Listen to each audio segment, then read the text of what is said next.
Aduna na matumbok nga persons of interest ang Special Investigation Task Group kon SITG sa Blanco pagpatay kang Mayor Mariano Blanco.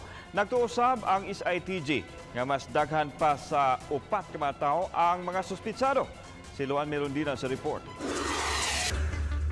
Subling gihimakak ni Police Senior Superintendent Manuel Abrojena, Cebu Provincial Police Office Director nga usa ka government-sponsored killing ang nahitabo kang Ronda Mayor Mariano Blanco III.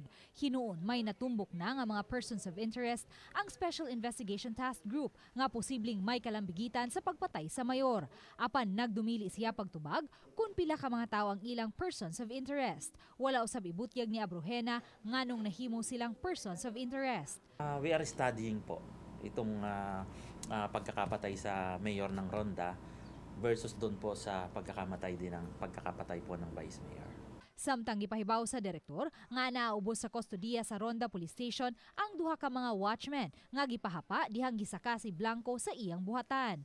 Posibleng sobra rasab sa upat ka mga tao ang matumbok nga mga sospek.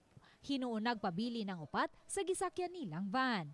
Wala pang masayod si Abrojena kung managsama ba ang van nga gisakyan sa mga suspitsado nga mipatay kang Blanco o sa gisakyan sa mga tao nga mipauwan og mga bala kang daan bantayan Mayor Vicente Luot. Sorry sir, but I think the investigation will be at stake po kapag I will give further comment. Luan Merundina, Balitang Bisdak.